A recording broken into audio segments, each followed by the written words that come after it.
Navasya Pradam Nava Himanavam Nanamami Sachi Sutta Gauravaya Nanamami Sachi Sutta Gauravaya Yutam Navanaita Sucham Navavesatitam Nava Prema Dasam Navadhaviya Satsruva Premamayam Pranamami Sachi Sutta Gauravada Pranamami Sachi Sutta Gauravada Pranamami Sachi Sutta Gauravada Hari Bhakti Param Hari Namadharam Karaja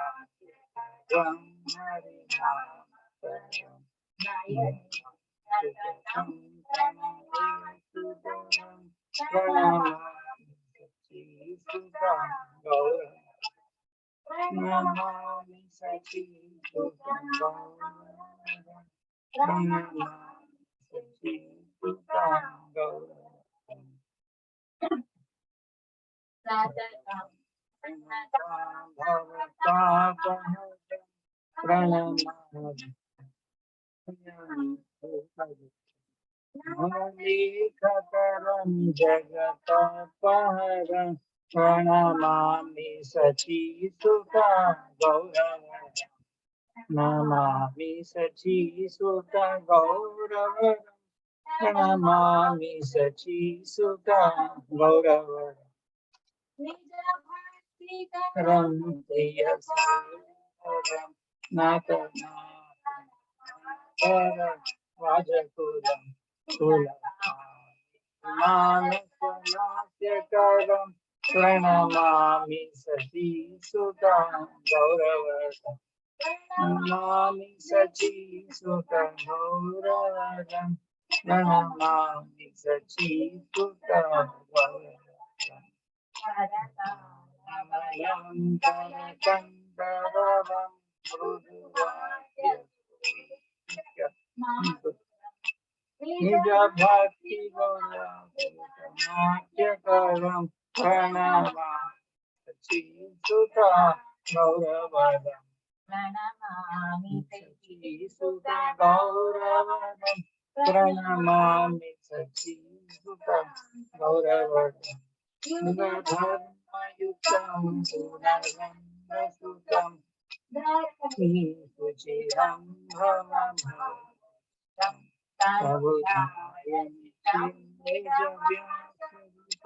Pranamami Sachi Sutta Gauravadam Pranamami Sachi Sutta Gauravadam Pranamami Sachi Sutta Gauravadam Arunam Charanam Varanam Varanam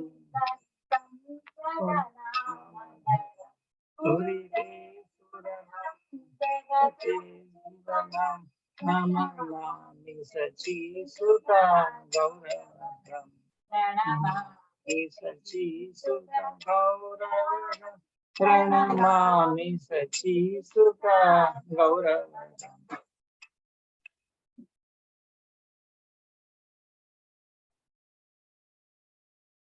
Hare Krishna. Translation. His complexion is hue of fresh cream tinged with kumkum. He is ever fresh Cupid, who shoots arrows of newly blossoming flowers.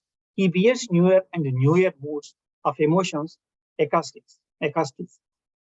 He is fond of performing novel dances. He makes ever new jokes that cause much laughter. His brilliant luster is like freshly cast gold.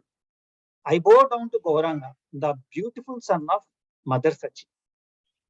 He is endowed with ever fresh love of Godhead. His radiant luster is like the color of fresh butter. His fresh attire is arranged in ever new fashions. He relishes ever new mellows of love for Krishna. He shines of ninefold new ways while executing the ninefold process of devotion. He is permeated with a most auspicious loving nature. I bow down to Gaura, the beautiful son of Mother Sachi. He is absorbed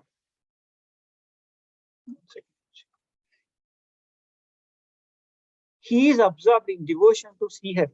He maintains the chanting of names of Hari. While chanting, he counts the holy names on fingers of his hands. He is addicted to the name of Hari. He always has tears of love welling in his eyes. I bow down to Gaura, the beautiful son of Mother Sachi. He always removing the suffering of material existence of mankind. He is the goal of life for persons who are dedicated to their supreme interest. He inspires men to become like honeybees. He removes the burning fever of material world. I bow down to Gaura, the beautiful son of Mother Sachi. He motivates pure devotion unto himself. He is most attractive to his beloved servitors. By his dramatic dancing, he exhibits the characteristics of the king of paramours. He causes the minds of beautiful young village women to dance. I bow down to Gaura. He is beautiful son of Mother Sachi. He plays kartals as his throat emits sweet melodious songs, and the vibrant notes of veena are softly played. He thus inspires the devotees to perform dramatic dancing that is infused with aspects of his own devotional service. I bow down to Gaura, the beautiful son of Mother Sachi. He is accompanied by the Sankirtana movement, which is the religious practice for the age of Kali. He is the son of Nanda Maharaj. Come again. He is extraordinarily brilliant ornament of his earth. His preaching mood is suitably adapted to the cycle of birth and death. His consciousness is fixed in the meditation of his own form of Krishna. He is always accompanied by his transcendental abode. I bow to Gaura, the beautiful son of Mother Sachi. His eyes, the soles of his feet, and his clothing are reddish like the color that heralds the rising sun. As he utters his own names, his voice flatters. He awakens a sweet flavor to life throughout the universe. I bow down to Gaura, the beautiful son of Mother Sachi.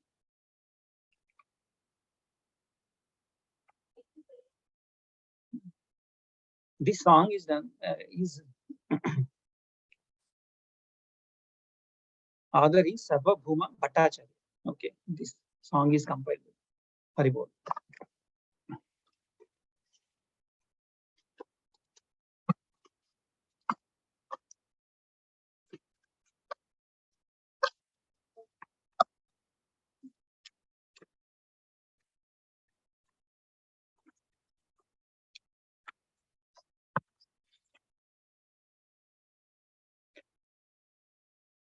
Hare Krishna, Prabhuji's Mataji, am I audible? I'll just put my headset. Just give me a second. Prabhuji, your screen is too low. Right? Yeah.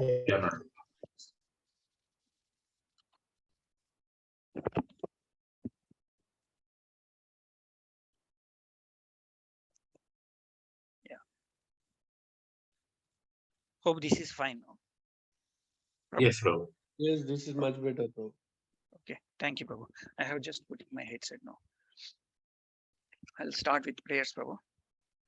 Om Ajnanatimirandasya Jnananjana Shalakaya Chakshmurunilitam Yena Tasmai Shri Gurave Namaha Sri Chaitanya Manovishtam Stapitam Yena Bhutale Swayambhutam Swayambhuta Swayam Rupa Kadamahyam Tadati Swapadankitam Vandeham Sri Guru Sri Yuta Padakamalam Sri Gurun Vaishnavamsya Sri Rupam Sagrajatam Sahagana Raghunadanvitam Tam Sajivam Sadvaitam Savadutam Parijana Sahitam Krishna Chaitanya Devam Sri Radha Krishna Padan Sahagana Lalita Sri Visakanvitamsya He Krishna Karuna Sindho Dinabandho Jagatpate Gopesha Gopika Kanta Radha Kanta Namostute Tapta Kanchana Gaurangi Sri Radhe Vrundhavaneshwari Vrishabhanu Sute Devi Pranamami Hari Priye Vancha kalpatarubhyasya kripa sindubhya eva cha patitanam pavanebhyo vaishnavebhyo namo namaha. Jai Sri Krishna Chaitanya Prabhu Nityananda Sri Advaita Gadadhara Srivasadi Gaura Bhakta Vrinda. Hare Krishna Krishna Krishna Hare Hare Hare Rama Rama Rama Hare Hare. Om Namo Bhagavate Vasudevaya. Om Namo Bhagavate Vasudevaya. Om Namo Bhagavate Vasudevaya. Narayana Namaskrutyam Naranchaiva Narottamam Devim Saraswatim Vyasam Tado Jaymudirayet Nasta Prayeshu Bhadreshu Nityam Bhagavata Sevaya Bhagavati Uttama Sloke Bhaktir Bhavatir Naishtaki Krishnaya Vasudevaya Devaki Nandanaya Cha Nanda Gopakumaraya Govindaya Namo Namaha Nama Pankajanamaya Nama Pankajamaline Nama Pankajanetraya Namaste Pankajangraye Namo Mahavadanyaya Krishna Prema Pradayate Krishnaya Krishna Chaitanya Namnire Gauratvishe Namaha Namo Brahmanya Devaya Go Brahmanya Hitaya Cha Jagat Hitaya Krishnaya Govindaya Namo Namaha Namo Om Vishnu Padaya Krishna Peshtaya Bhutale Srimate Bhaktivedanta Swami Iti Namine Namaste Saraswate Deve Gauravani Pracharine Nirvisesha Sunyavadi Paschasya Deshatarine Jai Sri Krishna Chaitanya Prabhu Nityananda Sri Advaita Gadadhara Srivasadi Gaura Bhakta Vrunda Hare Krishna Krishna Krishna Hare Hare Hare Rama Rama Rama Hare Hare Hare Krishna Krishna Krishna Hare Hare Hare Rama Rama Rama Hare Hare Hare Krishna Krishna Krishna Hare Hare Hare Rama Rama Rama Hare Hare. Thank you very much, Lilananda Prabhu. Thank you very much, Praveen Prabhu, for giving this opportunity. Hope my voice is audible, Prabhu. Yes, yes. And Prabhuji, also, I I'm think also audible. yeah, now it's out. Yeah, Now thank everything you. is fine. Okay, bro. So this is continuation of the yesterday discussion of the chapter 1, Prabhu, Canto 1, chapter 1. So yesterday we discussed only 2 slokas. So it has very high dense philosophy. We'll continue that. We will try to see what is that we can complete today. Hopefully we should be able to complete the remaining part, because the major dense part, the high philosophy is now done. I will try to share my screen, Prabhu. Second, Prabhu. Okay. Is my share screen is visible now, Prabhu? Yes, Prabhu. Okay, nice. Okay. This is the high level flow today. So first we are going to cover 1.1.3. So which is the invitation to all of us to release Srimad Bhagavatam. Then after that, okay, from 1.4 to 1.1.8, total 5 slokas, which sages glorify Sutta Goswami, and they all welcome Sutta Goswami to talk about Bhagavatam. That is what about these 5 slokas. And then 9 to 23, which is actually the 6 questions comes over here. Sages describes the condemned state of the Kali Yuga and the Kali Yuga people. Okay, and then our 6 questions. Through these 6 questions, like how do you come out of this birth and death life cycle? That is what we are going to see today. Okay. So Prabhuji's Mataji's, please stop me at any moment. This is like more of like a discussion only. Second, Prabhuji, I'll just open the book, because this is not very visible here with the Zoom sharing the sloka, because it comes in top. I'll read it from my book.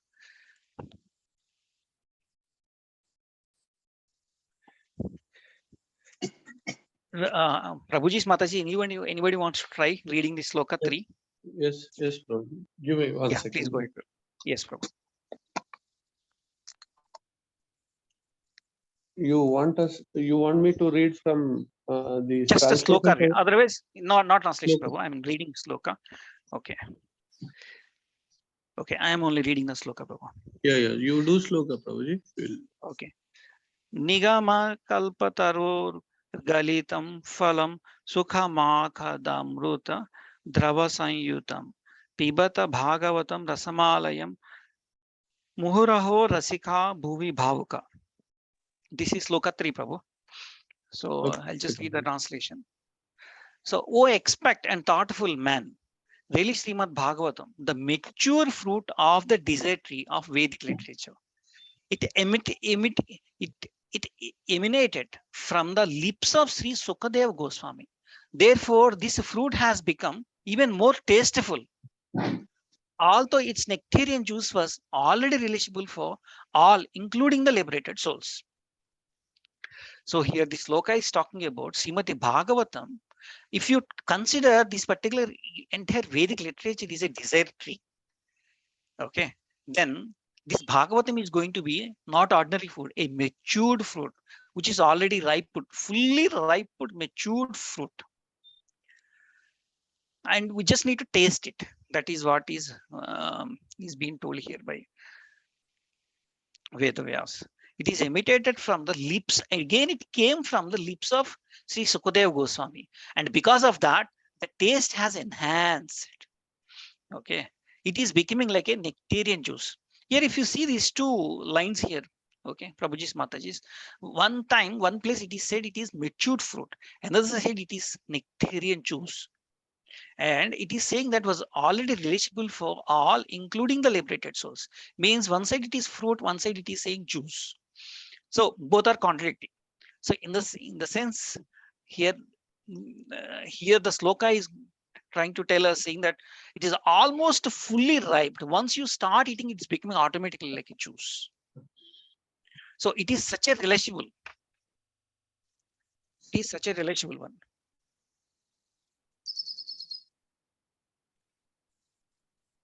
So it is such a, and also this is not only for this particular, the juice taste is not only everyone, means even including for the liberated souls. If you see, the Sukadeva Goswami is a liberated soul from day one, okay, from his birth, he is fully liberated. So he is completely relishing this particular fruit, and he's shared this knowledge to the entire world. So let us go to purport. This has very important points. This purport has a very detailed, very important points.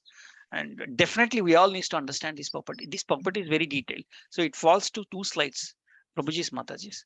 So we definitely need to understand. So after understanding only this particular purport, we'll move to the next. So here this purport is saying, as I mentioned here, every living entity is being from the Brahma. So as I mentioned here, the Vedas are compared to the desert tree because it contains all the things knowable by the man. Okay, they deal mundane necessities as well as spiritualization. The Vedas has a both because it has a karma kanda, it has a upasana kanda, and it has a jnana kanda, and also it has the bhakti and everything it has. So this sloka is stated that the Srimad Bhagavatam is not only superior literature, but is a ripened fruit of the Vedic literature. And it is cream of Vedic knowledge. We need to remember this. Considering all this, the patient and the patent, and we should be very patent and submissive, hearing definitely essential here. With a great respect and attention, one should receive this message and lessons imparted by the Srimad Bhagavatam. Okay, every living entity, here the philosophy is starting, Prabhuji's Mataji, which we need to understand. Here it is saying that every living entity from the Brahma to the small insect, okay, which we call it as which even is insignificant ant, and it has a desire to release some sort of taste in this material world. Okay, that is what even a human, what we want, why we born, we want to have a sense enjoyment. That is the reason we born here, right? So that is for the sensual pleasures. That is being called as a rasas. Okay, so overall we have 12 rasas. These rasas are being mentioned here.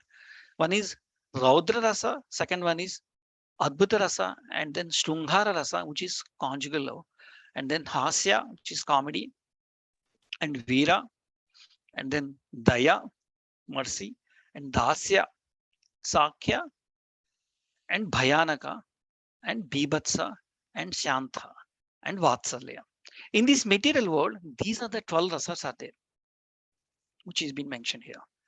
So now what we always start showing with others, okay, in these 12 rasas.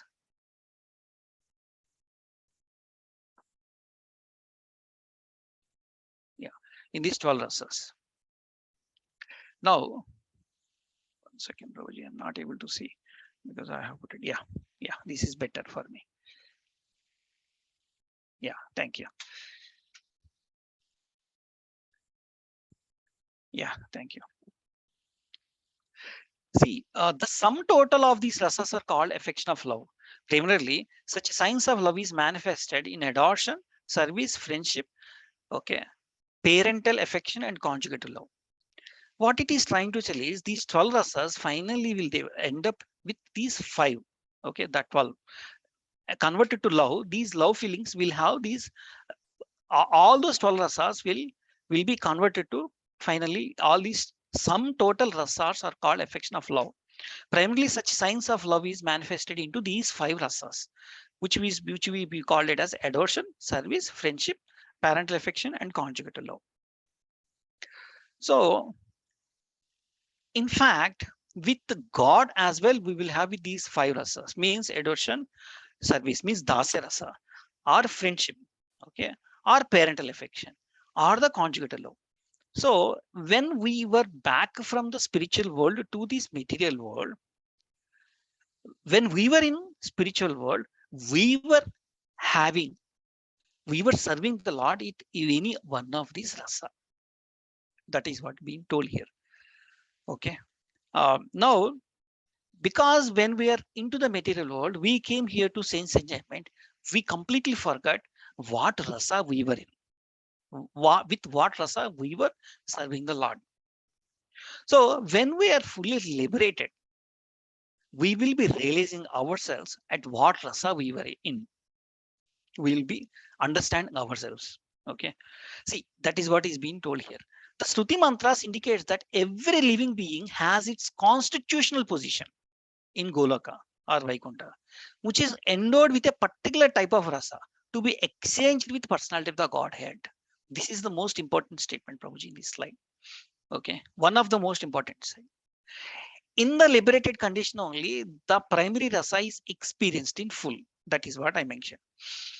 So if once we liberate, then we'll get to know what rasa, okay, I was serving when I was in Vaikuntha or Golaka. In the material existence, the rasa is experienced in the perverted form, because this world is exactly reverse to what we have in Vaikuntha, which is temporary. And thus rasas of the material world are exhibited in the material form of Raudra and so on.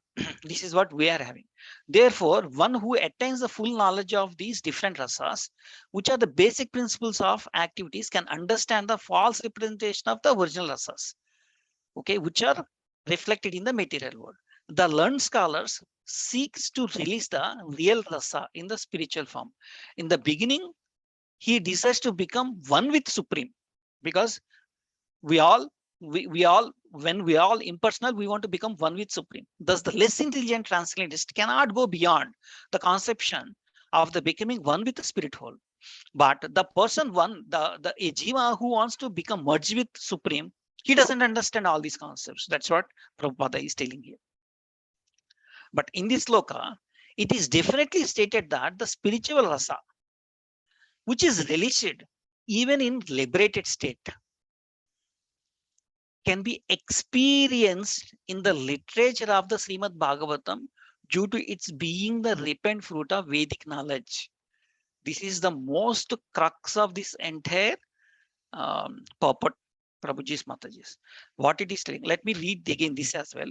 By submissively hearing this transcendental literature, one can attain the full pleasure of his heart's desire. But one must be very careful to hear the message from the highest source. So as I mentioned before, ideally, when I will get know that in what rasa, okay, out of these 5 modes, I was serving Supreme. When I completely move to the liberated state, I'll get to know. But if you start reading Srimad Bhagavatam, even if you are not a liberated state, okay, you will get to know at some point. That is what this particular sloka is saying. It is definitely stated in the spiritual rasa, which is released even in a liberated state. We'll get to know, which is released even in a liberated state, can be experienced in the literature of the Srimad Bhagavatam due to its being ripe fruit of all Vedic knowledge, because we are reading all the ripe fruit of all the entire Vedic knowledge summary we are reading. So by submissively hearing, which I mentioned in the red part, which is very important, by submissively hearing this transcendental literature, one can attain a full pleasure of his heart desire. At some point of time, by win your heart, that heart will come out and you will realize yourself, and you will come to know at what rasa you were serving the Lord when you were in Vaikuntha. Okay, Srimad Bhagavatam is exactly received from the right source, but the condition is we should hear it from the right source. It is brought by, because it was brought by Narada Muni from the spiritual world. This Bhagavatam which we are not reading, which we are reading, is not an ordinary scripture. Okay, it is directly came from a spiritual world and given to his disciple Sri Vyasadeva. The latter in turn delivered to the message to the Sri Sukadeva Goswami, and Sri Sukadeva Goswami delivered to the message to Parikshit Maharaj, and then to all of us, and then to sages. Okay, now we'll take a pause here. Okay, Prabhuji. So is this information which I have we talked here, is it clear? Because this is pretty important information. What Vyasadeva and Prabhupada is telling us is, if you are submissively hearing and reading Srimad Bhagavatam, you will understand, you will realize what state you are serving the Supreme, and you continue serving the same state or much higher than that. Any questions on this, Prabhuji's Mataji's? Hare Krishna, Prabhuji. Dandat Pranam. Hare Krishna, Prabhuji. Prabhuji, what can you elaborate this submissive hearing part? Is reading also coming in that sector of submissive hearing? Yes, Prabhu. Okay. Actually, it will. Your question will come little later, Prabhu. Okay. The answer will come in the next purpose. Okay. So, what is the difference between hearing and studying? Okay. So, the Prabhupada emphasizes more on hearing and also self-reading. Both. Actually, he emphasizes both. But hearing must, he says. It comes in the future purpose, Prabhu. But we should hear submissively. Submissively hear in the sense, like assuming that, like with full respect. Okay. With the mood, I don't know. Okay. Let me understand from my guru. With submissively, we should hear. That is what he's talking here. So if you do that, you will realize what, in what mood, what out of these five, under what what is it? Out of these fives, okay. Whether it is a service mode or friendship mode or okay, parental affection mode or conjugated love, which rasa you are serving the Supreme, you will realize that, Prabhu, by reading simply Bhagavatam. Means what finally it is telling is, once you start reading Bhagavatam, Vyasadeva and Prabhupada is telling that you will be liberated. And then you will get to know Prabhuji's Mataji's. You don't need to do anything else. Okay. You chant, that also comes. You chant God's name and start reading Bhagavatam and releasing Bhagavatam. Okay. And completely immerse into the Bhagavatam, you realize all these things. Prabhupada and Vyasadeva are telling us. Such a wonderful opportunity, Prabhuji's Mataji's. At this kind of opportunities, we will not get it again. That is the reason I'm just taking a pause, and then I would like to offer any questions or discuss any questions, because this is very important knowledge. Akinchan Prabhu, you are saying something, or you are good? We are good. No, Prabhuji, I was just saying, rasas and all. Rasas. But I have one question, Prabhuji. Just got a bit confused. You are saying that in what rasa you are serving, you will be able to know only after whatever it may, after the death or whatever, when you go to Golok and all, not during this period. That is what you are trying to say, Prabhuji. No, Prabhu. You will get to know. Okay. When you read Let me read. Bhagavatam, When you yeah. read Bhagavatam submissively, at some point of time, from your heart, you will realize, okay, at what Okay. rasa you are serving God. Yes. So that is what. So That realization is what is it is. You will get the realization. something in this life or something with Yes. this body. Here, Then here, you here. will know in which rasa you will serve. Okay. Yes, yes, Prabhu. Fine. Thank you for asking this, Prabhu. Because I will open that again and I will read it, Prabhu, because this is very important. See, Prabhu, here it is saying that statement. It is definitely stated, okay. It is definitely, in this loka, it is definitely stated that the spiritual rasa, which is released, even in the liberated state, it is there generally in the liberated state, can be experienced in the literature of Srimad Bhagavatam due to its being ripened fruit of all Vedic knowledge. By submissively hearing this translated literature, one can attain a full pressure of his heart to desire, under which rasa he was serving, he wants to serve now. But one must be very careful to hear the message from the right source. That is very important, Prabhuji. Srimad Bhagavatam is exactly received from the right source. And the source is perfect. And we are in a disciplic succession. There is no doubt in that. And it was brought by Narada Muni. Okay. And the spiritual Lord. And is given to his disciple, Sri Vyasadeva. And till here, what we are having, it is all from the disciple succession. Luckily, we all under the disciplic succession. Vyasadeva also emphasized that in many slokas. And luckily, we are in that congregation. Okay, we are so lucky. See, the later it is turned to be delivered the message to his son Srila, okay, Sukadeva Goswami, and still Sukadeva Goswami delivered the message to Parikshit Maharaj. From there, we know it all came to all of us. Okay, Prabhu. Now again, I read it. Hope it is clear for you, Akinchan Priya Prabhu. Yes, Prabhuji. Yeah. So Sukadeva Goswami was liberated soul from the very birth. He was liberated even in the womb of his mother, and he did not undergo any sort of spiritual training after his birth. At birth, no one is qualified. At birth, no one is qualified in general, but Sukadeva Goswami is not like that. Neither in the mundane nor in the spiritual sense. But the Sukadeva Goswami, due to his being perfected liberated souls, did not have to undergo an evolutionary process for his spiritual realization. He doesn't need to go because from the birth he is a realized soul. Because most of us know that particular story. He said, like, you don't want to take the birth. Then Krishna came and said that you already liberated. So now you take birth. So it is very unique for Sukadeva Goswami. Yet despite his being completely liberated, okay, Sukadeva Goswami is fully liberated person, situated in the transcendental position above the three material modes. Okay, he was attracted to his transcendental rasa of the Supreme Person of the Godhead. Even Sukadeva Maharshi, no, he was enjoying that rasa. After listening or listening from his father, Bhagavatam, who is adopted by the liberated souls who sing Vedic hymns. The Supreme Lord pastimes are more attractive to even the liberated souls than to the mundane people.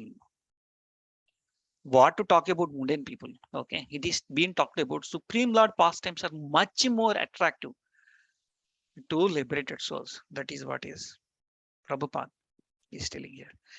He is necessary, not impersonal.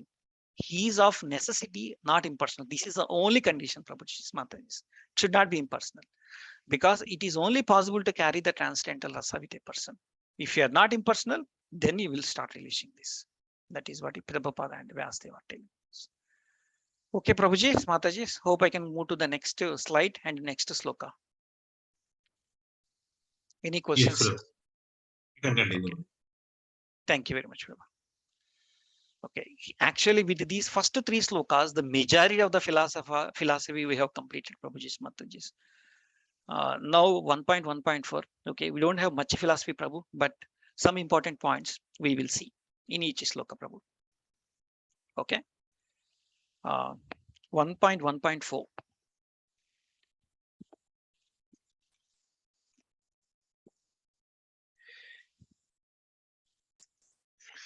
Naimishe nimisha kshetre rushaya sauna kadaya satram swargaya lokaya sahasra sama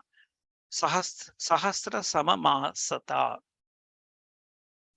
So one in a holy place, in the forest of Naimisharanya, great sages headed by sage Saunaka assembled to perform a great 1,000-year sacrifice for the satisfaction of the Lord and his devotees. They were planning to do a 1,000 years sacrifice here for whose satisfaction? Not for their satisfaction. It is not a karma kanda. Just for the satisfaction of Lord and his devotees. See Prabhuji's Mataji's how much pain they are taking. They want to do a 1,000-year sacrifice just for the satisfaction of Lord and his devotees. They are not expecting anything in return. Okay, so the key points from this purport is mentioned here. So anything performed in this material world for any, okay, so let us start from here. So importance of Naimika Sharana is being talked here. Okay, so there are 2 points in the purports which has been mentioned. One point which is mentioned as Vayavikta Tantra. Okay, is mentioned that Kali won't touch his area because of the sacred will which Brahma has released. So the all Maharshis been asked, because Kali Yuga is coming, what is the protected place? So the Brahma has just thrown or released a wheel chakra.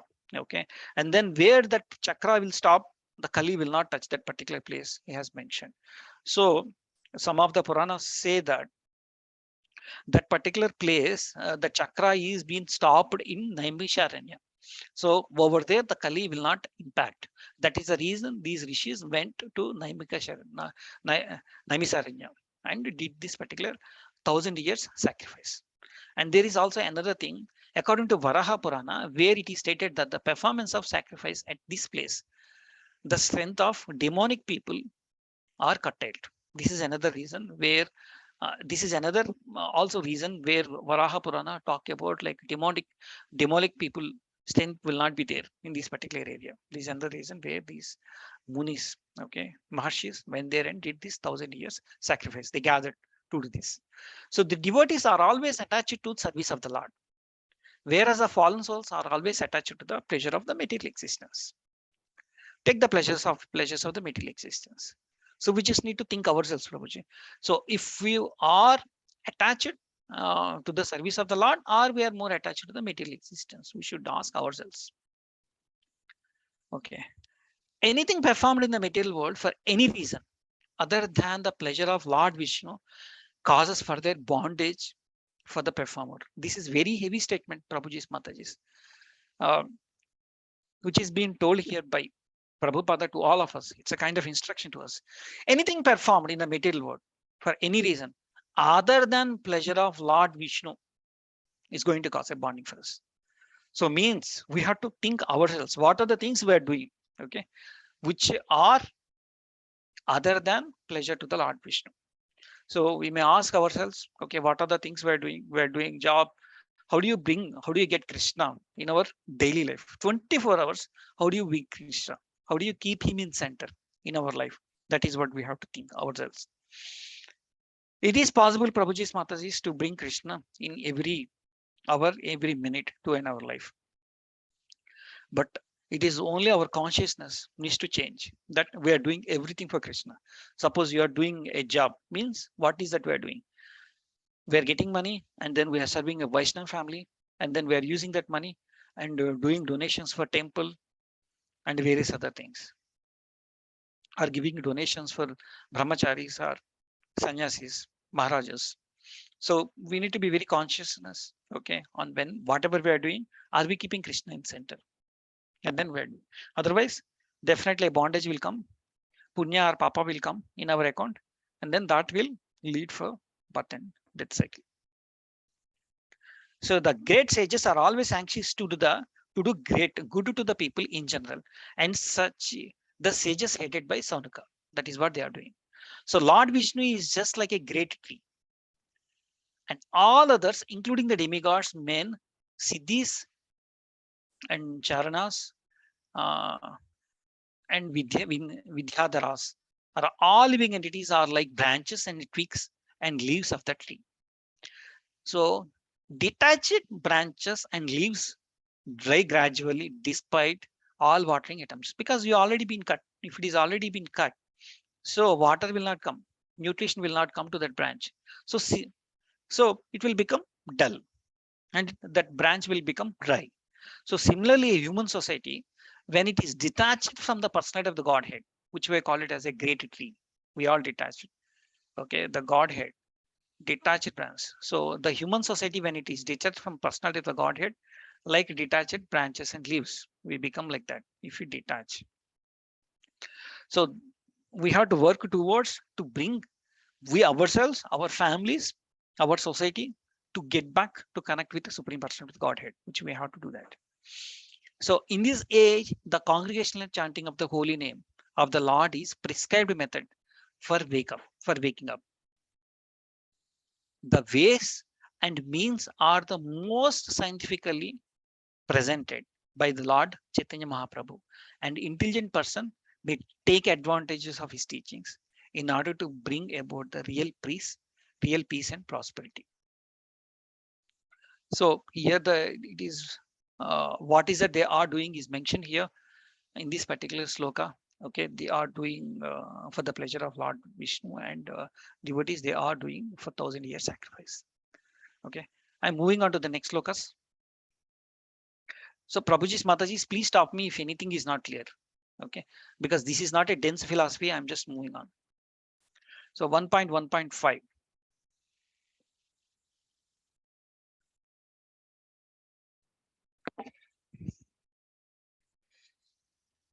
Ta ekada tu munayah pratarvyutahu tagnaya satkrutam sutamasinam prapruchuridi vidhamadharat. So one day after finishing their morning duties by burning a sacrificial fire and offering a seat to esteem to Srila Suta Goswami, a great sage made inquiry. Suta Goswami.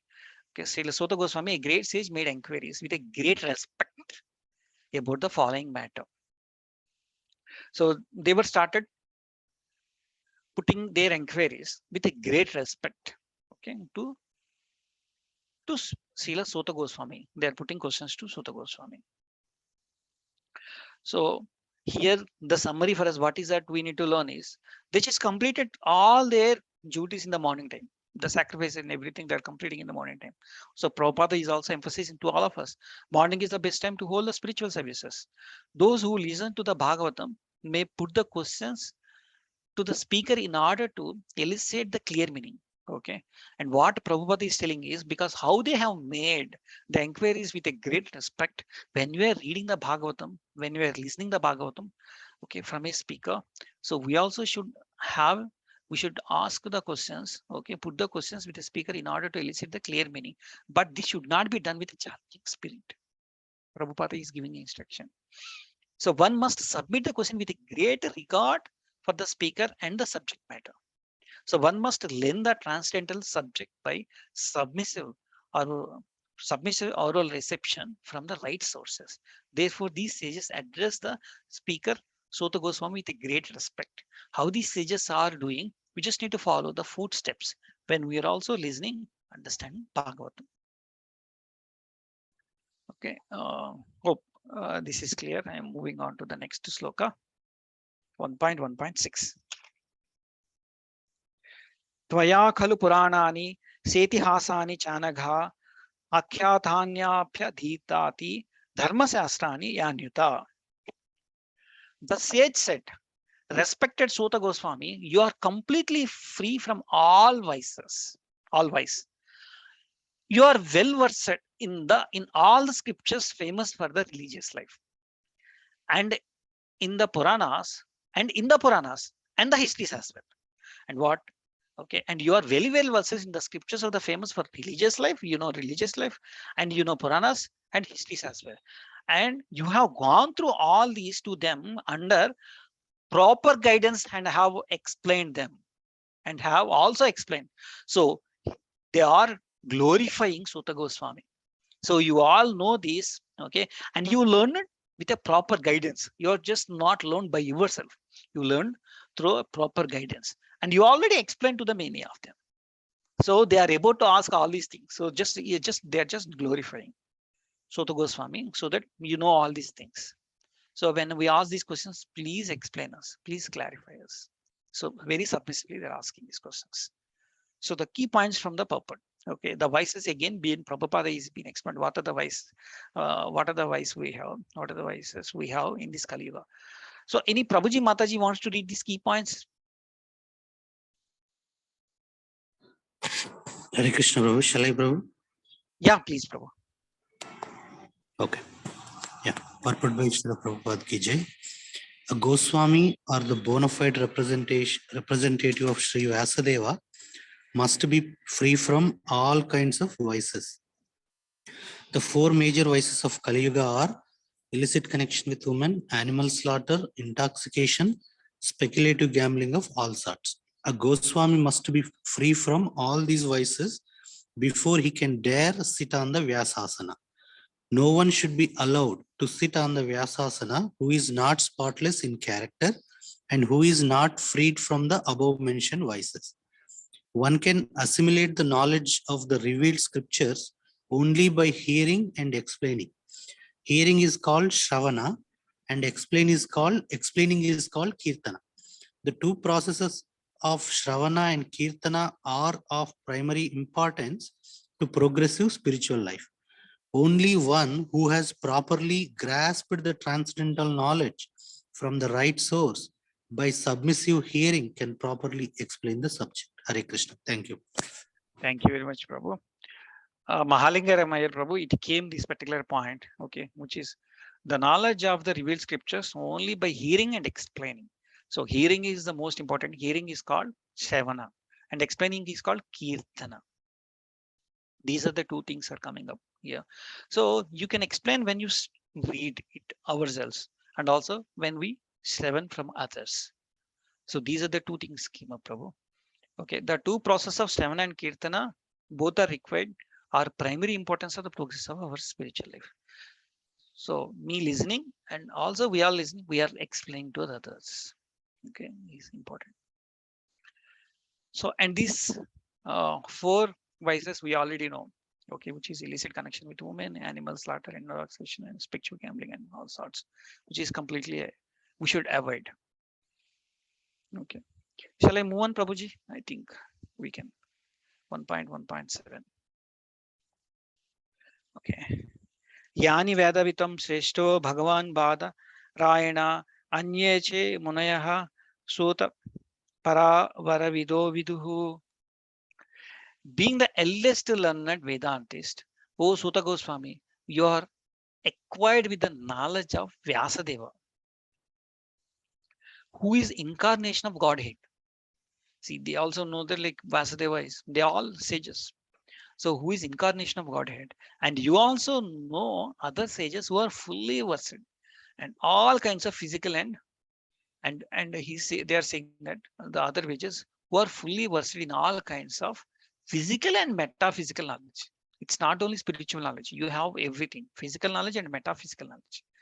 And I just checked in internet metaphysical. It is also related to physical and some kind of chemistry is also there, I guess. Okay, metaphysical knowledge.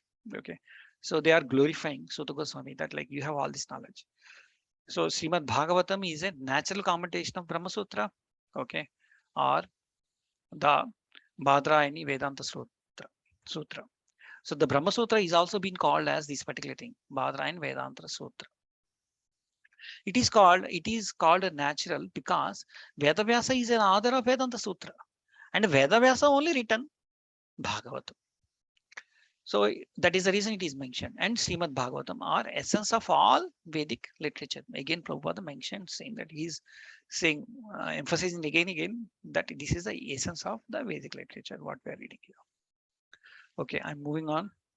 Assume I don't have any questions. Any questions, please stop me at any moment, Prabhuji, Mataji. 1.1.8.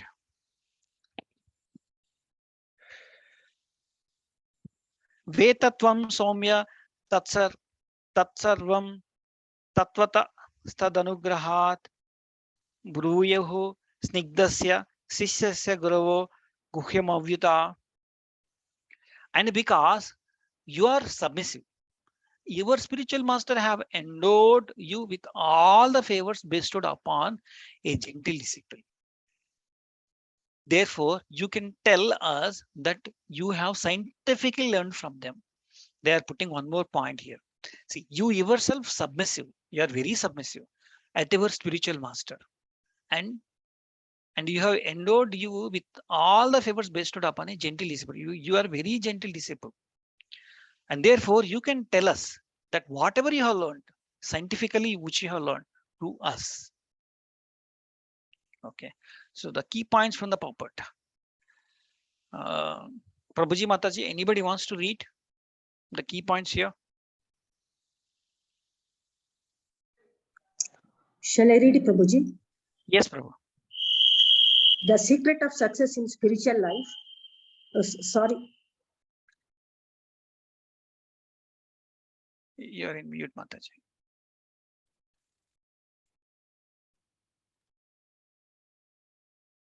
It has gone to mute, Mataji.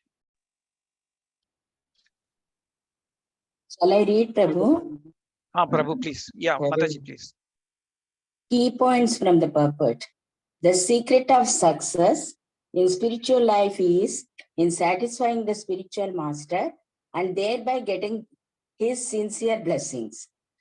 Srila Vishwanath Chakravarti Thakur has sung in his famous 8 stanzas on the spiritual master as follows.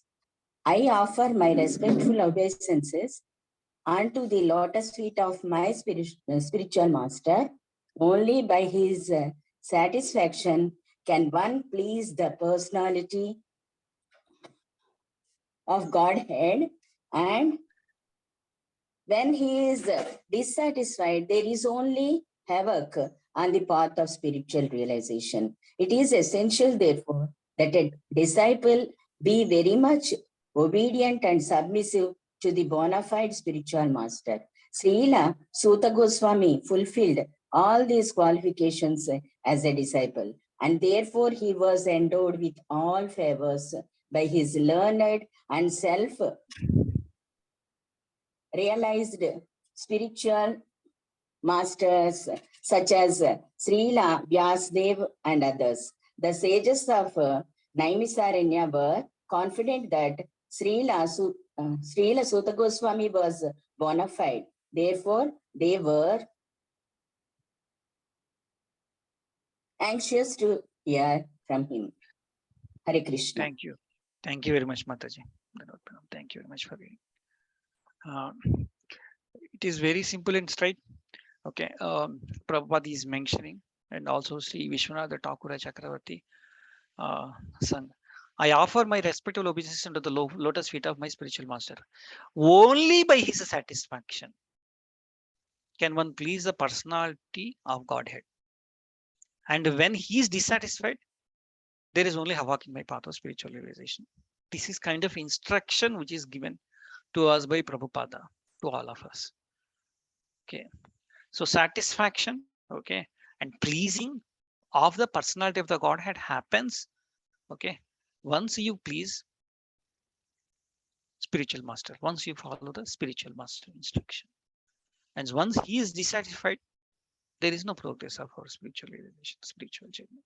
That is a summary. It's a heavy instruction for us, and we have to remember this is a lifetime instruction for us. Okay. Moving on.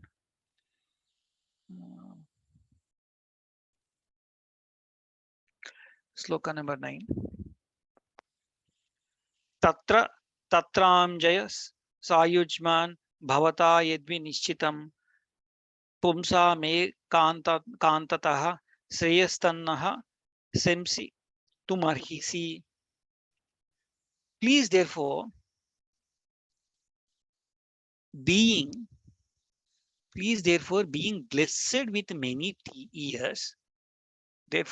blessed with many years, explain us in an easily understandable way what you have ascertained to be the absolute and ultimate good for the people in general. They were asking, this is the first question, Prabhuji's Mataji's, which the Rishis are asking Suta Goswami. What is that question? What they are asking is, tell us, okay, explain us in a very easily understandable way. And what is absolute and ultimate good for the people in general? The question seems to be pretty simple. Okay, what is the question? You tell us what is absolute good and what is ultimate good for the people in general. Don't we know what is good, what is bad for us? Unfortunately, in Kali Yuga, we don't know what is good and what is bad for us. That is the reason they have asked this question.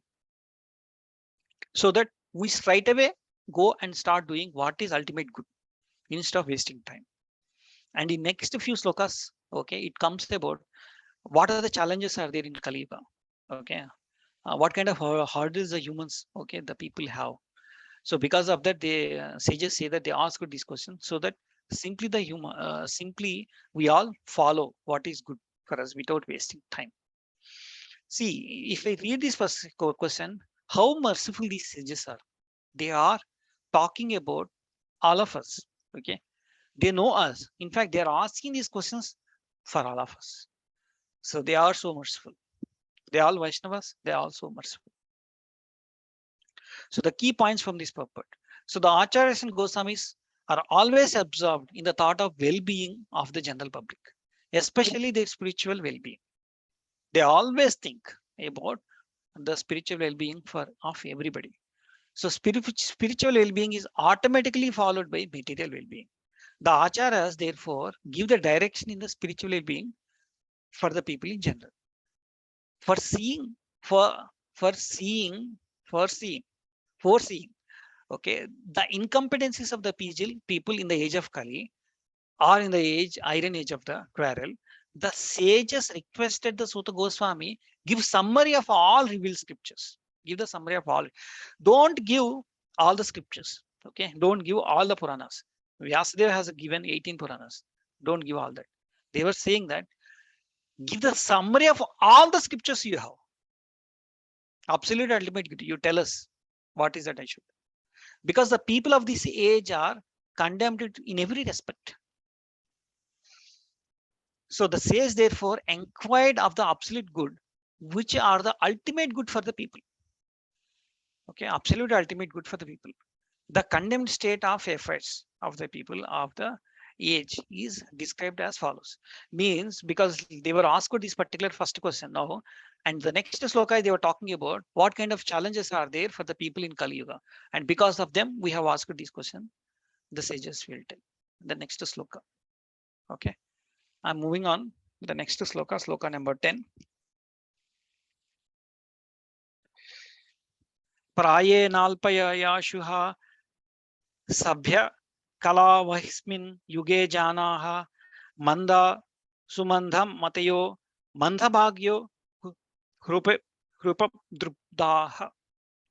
So they were talking about the qualities of Kali Yuga people in this sloka. So whole learned one, in this iron age of Kali man, almost always have the short lives. Kali, okay, Kali men almost always have but the short lives. They have something, but like their life is very, very short. They are always quarrelsome, lazy, misguided, unlucky, and above all, always disturbed. When I write this, I could correlate to myself actually. Completely 100% correlate to myself. So this is what the qualities I have. So 100% correct. The sages and the qualities of the in this Kali Yuga. So the key points from the purport. Hare Krishna Prabhuji, may I read? Yeah, please, Mataji, please. The devotees of the Lord are always anxious for the spiritual improvement of the general public. Age of Kali, they foresaw that men would live short life. In Kali Yuga, the duration of life is shortened not so much because of insufficient food, but because of irregular habits, overeating, over sense gratification, over dependence on another's mercy, and artificial standards of living the very vitality of human energy. Therefore, the duration of the life is shortened. Should I continue or stop? Yes, yes. Prabhuji? Please continue, Mataji. Please continue. The people of this age are also very lazy, not only materially, but in the matter of self-realization. The human life is especially meant for self-realization. That is to say, man should come to know what he is, what the world is, and what the supreme truth is. Due to the bad system of education, men do not desire for self-realization. Even if they come to know about it, they unfortunately become victims of misguided teachers. In this age, men are victims not only of different political creeds and parties, but also of many different types of sense gratificatory diversions, such as cinemas, sports, gambling clubs, mundane libraries, bad associations, smoking, drinking, cheating, pilfering, steal, typically things of relatively little value, bickerings, bad tempered quarrel, and so on. Their minds are always disturbed and full of anxieties due to so many different engagements. In this age, many unscrupulous men manufacture their own religious faiths which are not based on any revealed scriptures. And very often, people who are addicted to sense gratification are attracted by such institutions. Consequently, in the name of religion, so many sinful acts are being carried not only on that the people in general have neither peace of mind nor health of body.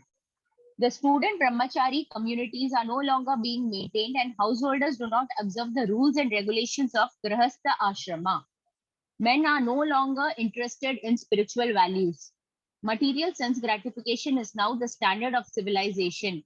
For the maintenance of such material civilization, for the maintenance of such material civilization, man has formed complex nations and communities, and there is a constant strain of hot and cold wars between these different groups. It has become very difficult, therefore, to raise the spiritual standard due to the present distorted values of human society. The sages of Naimisharanya are anxious to disentangle all fallen souls, and here they are seeking the remedy of Srila Sutta Goswami. Hare Krishna. Thank you very much, Mataji. Thank you very much. So here, the situation of the Kali Yuga is being talked in this particular sloka, the purport and as well as me. So this is all, I guess, like it is more of like a self-explanatory. So we all know the current situation. So we all should work hard, okay, to serve the Prabhupada mission, to change the situation. Okay. So I'm moving on. So here, second question came in 1.1.11. Total, there are 6 questions here in this chapter, which is sages to ask. Bhurani bhura karmani srotavyani vibhagasaha attha sadhotra yatsaram samudrutya manishaya bruhi bhadraya bhutanam yenatmam suprasidati. So there are many varieties of scriptures. And all of them, there are many prescribed duties, which can be learned only after many years of study in their various divisions. Okay. Therefore, O sage, please select the essence of all the scriptures and explain it for the good of all of the living beings. That is by such an instruction, that hearts may be fully satisfied. The second question here is, the first question is, what is good for the people in general? Absolute good. The second question is, please tell us the essence of all the scriptures, because there are so many scriptures. Okay, each scripture is talking about different things. So, but you tell us what is the essence we should be doing. That is what is this this particular sloka. They have put the second question here. the key points are mentioned here. Atma or the self, okay, is distinguished from the matter of the material elements. It is a spiritual constitution and thus never satisfied by any amount of material planning. We all know that we are soul. From Bhagavad Gita, we learn. Okay, but what it is, because we are souls, whatever you satisfy for this, we are Atmas. Whatever material you give, it will not be satisfied. Whether you become number one richest person in this world, in this country or in the state, in this country, in this world, still might want something else. Because Atma don't want that. Atma wants something else. Atma want a bliss, connection with Supreme. So that is what is Prabhupada is telling here. All scriptures and spiritual instructions are meant for satisfaction of the self, which is Atma. There are many varieties of approaches which are recommended for the different types of living beings of the different types and different places. Consequently, the number of revealed scriptures are innumerable. So to realize yourself, I myself as Atma, to reach that stage, there are so many paths are there. That is what it is being told here. So, but there are different methods and prescribed duties recommended in the various scriptures. Taking into consideration the fallen conditions of the people at the age of Kali, the sages of Naimisharanya suggested, see the Sota Goswami related to the essence of all scriptures, because at this stage it is not possible for the fallen souls to understand, undergo all the lessons of all the various scriptures of Varna and Ashrama. It is not possible because Varna Ashrama are completely broken. So it is not possible. So give essence. Okay. So you just give the juice. Okay. Essence. Put all the ingredients, give the juice, put it in a glass and give it to us. We'll just drink it. Let the Kali Yuga people drink it. That is what is being asked by these sages to Sutta Goswami. Okay. So here the next two lines, it is being talked about. Varna Ashrama is completely broken, but they are the best things. Varna Ashrama are there for us to lift the every human. Okay, irrespective of which Varna you are there, which Ashrama you are, to lift you into spiritual platform in the Kali Yuga. That is being told by Prabhupada. So, but now we are not able to do all that.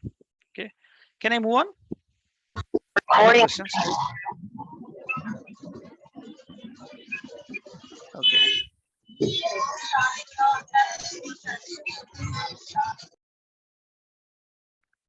Okay, the next 12th sloka, the third question is coming up for us now. Suta janasi badram te Bhagavan Satvatam patihi Devakyam Vasudevasya Jato yasya Chikirshya. Here they are asking a question. All blessings upon you, O Sutta Goswami. You know for what purpose the personality of the Godhead appeared in the womb of Devaki as a son of Vasudeva, as the son of Vasudeva. So they were asking, please tell us what is the main purpose, Supreme Person of the Godhead appeared in the womb of Devaki. What is the main reason? Why did he come? What is the main reason? He was just asked a simple straight question. Yeah. So the key points from the purport. Anybody who wants to read, Prabhuji or Mataji? Yes, Shall I? Yeah. yes, somebody is reading. No. Please go ahead, Mataji. Previously, you're not able to unmute. Please go ahead, Mataji. Key points from purport. Bhagavan means the Almighty of God, who is the controller of all opulence, power, fame, beauty, knowledge, and renunciation. He is the protector of his pure devotees. Although God is equally disposed to everyone, he is especially inclined to his devotees. Sat means the absolute truth, and persons who are servitors of the absolute truth are called Sattvatas. And the personality of Godhead who protects such pure devotees is known as the protector of the Sattvatas. Bhadram te, or blessings upon you, indicates the sage's anxiety to know the absolute truth from the speaker. Lord Shri Krishna, the Supreme Personality of Godhead, appeared to Devaki, the wife of Vasudeva. Vasudeva is the symbol of the transcendental position wherein the appearance of the Supreme Lord takes place. Hare Krishna. Thank you very much, Mataji. So if you see this sloka, here Vyasadeva said Bhagavan. And here we have the meaning of definition of Bhagavan. Bhagavan means opulences, power. Okay, who has a extreme opulence, and no one should have opulence more than him, and power and fame, beauty, knowledge, and renunciation. And he used the word Bhagavan. At the same time, he used the protector Devakam, the womb of Devaki. Okay, again he is telling us. Okay, and Bhagavan is Sri Krishna. The Bhagavan this is the definition, and Bhagavan, Supreme Personality of the Godhead. So wherever there is opportunity, Prabhupada keep on highlighting us. Krishna is the Supreme. Krishna is the Supreme Person of the Godhead. The reason for that, Prabhupada keep on telling us, because we are conditioned soul. And we've been exposed to so many things these days. You switch on YouTube, you switch on TV, you switch on anything. Other than Bhagavad Gita, Bhagavatam, everywhere you see gods today. Everyone is a god. That is what we've been hearing. So to be emphasized that, what is the meaning of Bhagavan? Okay. So Prabhupada, wherever the opportunity is, Bhagavan is only the one who born from the womb of Devaki and Vasudeva. And very clearly he says Devaki and Vasudeva. And he is Bhagavan and he is Supreme. And Supreme, this is the definition. To keep on remembering us, to keep on telling us that we should not be deviating the path. Okay, moving on. This is the third question. We have completed 3 questions now. 13. So here, okay, first let us read the sloka. Tannaha susrusha manana mananamarha syanga no varnitam yasyavaro bhutanam kshemaya cha bhavaya cha. So, O Suta Goswami, we are eager to learn about the personality of the Godhead and his incarnation. Please explain to us to those teachings imparted by the previous masters. For the one is uplifted both by speaking them and by hearing them. They were being asking, they were pleading, we want to hear. See, the sages, what they want to do these 1,000 years, sacrifice which they are doing, they want to hear Bhagavatam. Such a great sages, they are focusing on listening, hearing, Shravanam. That is what we should inculcate, because that is what we have to follow the footsteps of our sages, our acharyas. They want to hear. They are showing so much interest to hear. Please explain us. Please explain us. They're pleading him. Okay. So the key points are the conditions for hearing the transcendental message of the absolute truth are set for hearing. So the condition for hearing the transcendental message, the first condition is that the audience must be very sincere and eager to hear. It is all condition to all of us, for everyone. And the speaker must be in line with the discipline succession. So please, we should not be listening anything, whatever we feel like listening. Is he or she is under discipline succession or not? And from a recognized acharya, is the discipline succession is there, and he is also from a recognized acharya or not? The transcendental message of the absolute is not understandable by those who are materially absorbed. This Bhagavatam, this message of the absolute is not understandable by those who are materially absorbed. So, but we are listening, we are reading it from Prabhupada, who is freed from material completely. Under the direction of bona fide spiritual master, one becomes gradually purified. Therefore, one must be in the chain of discipline succession and learn the spiritual art of submissive hearing. That is what being told here. So in case of Sota Goswami and the sages of Naimisharanya, all the conditions are fulfilled. In this particular case, everything is fulfilled because Sota Goswami is in the line of Sri Vasudeva and the sages of Sri Naimisharanya and all sincere souls who are anxious to learn. Thus, the transcendental topics of the Lord Sri Krishna, superhuman activities, okay, his incarnation, his birth, his appearance and disappearance, his forms, his names, and so on all easily understandable, because all these conditions are met here, because all requirements are fulfilled. Such disclosures help all man on the path of spiritual realization. So we should be very careful, okay, what we are listening, from whom we are listening, okay, in future. Okay, that is also instruction which is given by Prabhupada. And we should be very eager to hear. Okay, I'm moving on. And in 1.1.14, which holy name came suddenly, okay, which is being praised by Vyasadeva, the holy name. Maybe Vyasadeva don't want to wait. He just want to introduce holy name to all of us, the power of holy name to all of us, the readers of Bhagavatam. Apannaha samskritim ghoram yunnam vivaso grunan tatah sadyo pimuchyeta yedbhi beti swayam bhayam.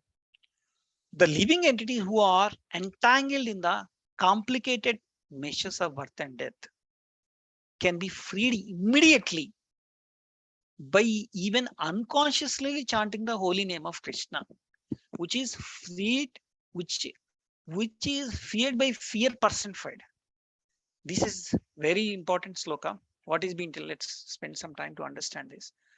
The living beings who are entangled in the complicated meshes of birth and death, which we are here, can be freed immediately by even unconsciously chanting the holy name of Krishna. Even if you unconsciously chant, you will be freed up. Who is telling this? Vyasadeva is telling to all of us.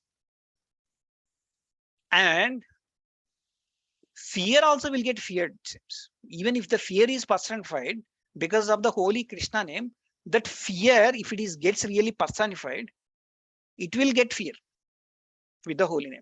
Means fear will run away. You will not have fear if you chant holy name. That is what is Vyasadeva is telling to all of us, the readers of Bhagavatam. Such a glorious. Anybody wants to read Prabhuji, Mataji, the key points from the purport? Hare Krishna, Prabhuji, I would like to read. Yeah, please, Mataji. Hare Krishna. Key points from purport. Vasudeva, or Lord Krishna, the absolute personality of Godhead, is the supreme controller of everything. There is no one in creation who is not afraid of the rage of the Almighty. Great asuras like Ravana, Hiranyakashipu, Kamsa, and others who were very powerful living entities were all killed by personality of Godhead. And the Almighty Vasudeva has empowered his name with the powers of his personal self.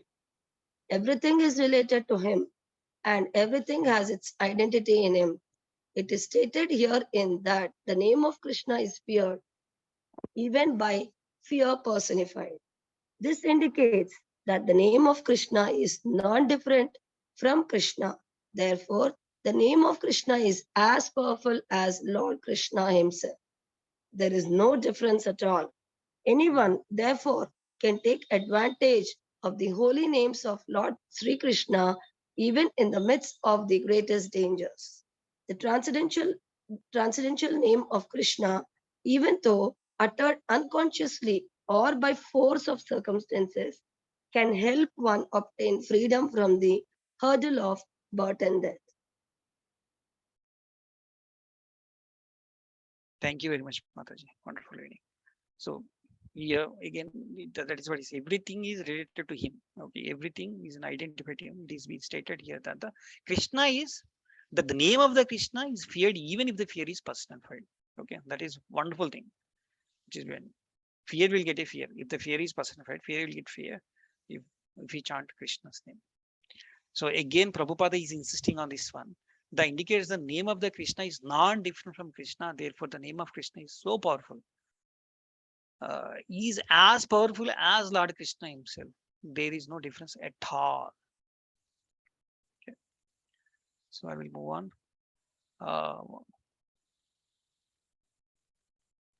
Okay, the next sloka is 15. Okay, one is not mentioned here. It's a 15th sloka. So here the devotee is being conquered with Ganges, Ganga.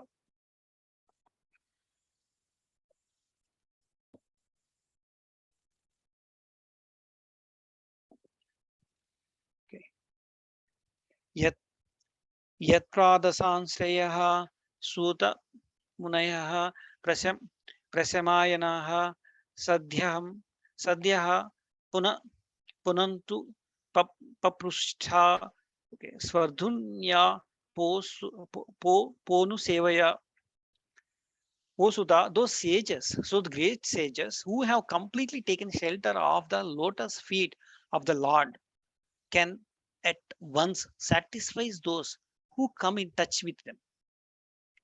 Whereas the water of Ganges can sanctify only after prolonged use, continuous usage for the long time. What it is being telling is, if the great devotees, okay, if the great sages who are completely taken shelter of the lotus feet of the Lord, if anybody is taking the lotus feet of the Lord as a shelter, then such a sage or a devotee, okay, and if you can sanctify those who just come and touch with them, just if you touch with them, that is enough, you get sanctified.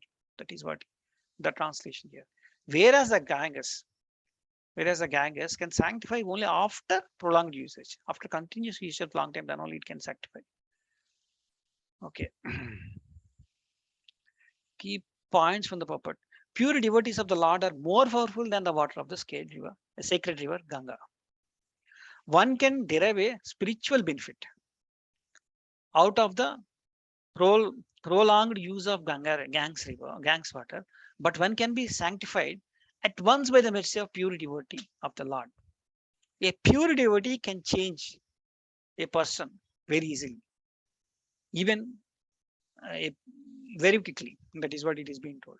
So in Bhagavad Gita, it is said that any person, regardless of the birth, as a Sudra or a woman or a merchant, or can take a shelter of the lotus feet of the Lord, and by so doing can return to Godhead. Anyone can go back to Godhead and take the shelter of Lord. To take the shelter of the lotus feet of the Lord means to take the shelter of his pure devotees. You are taking the shelter of Lord. What does it mean? So you take the shelter of his pure devotee. Then you are taking the shelter of the Lord. The pure devotees whose only business is serving and honored by the names of Prabhupada and Vishnupada. Okay. And which indicated such devotees to be representative of the pure lotus feet of the Lord. So whom we have to take the lotus feet, okay, for such pure devotees. He clearly mentioned Prabhupada should take the people like Prabhupada or Vishnupada, the pure devotees. So anyone therefore who takes the shelter of the lotus feet of the pure devotee by accepting the pure devotee as a spiritual master can be once purified.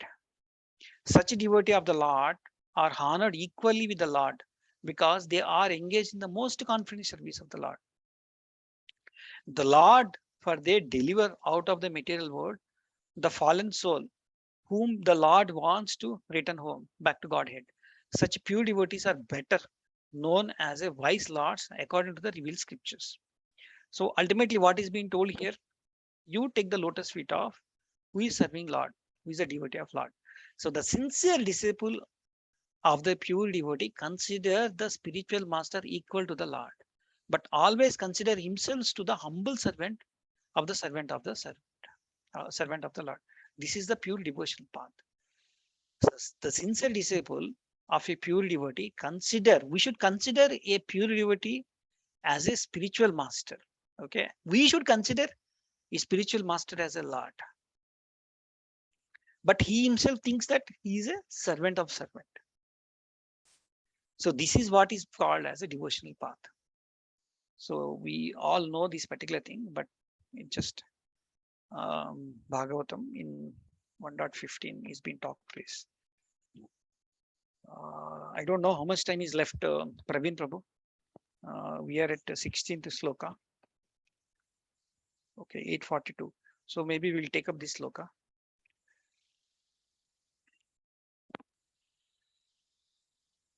Koa Bhagavatastasya Punya Slokedya Karmanaha Suddhikamona Shenuyadasya Kalimala Paham. So who is there desiring deliverance from the vice of the ages of quarrel, who is not willing to hear the virtuous glories of the Lord? It is been a stride. Who is not interested not to hear the glories of Lord? Everybody will be interested. So they become ecstatic. Okay, so They were asking, okay, who are the, because of the situation is like that, everybody should be hearing. There is no exception to listen the glories of the Lord. That is what is being saying.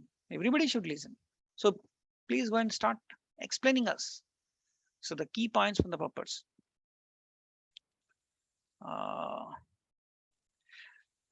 Prabhuji, Mataji, anybody wants to try reading it?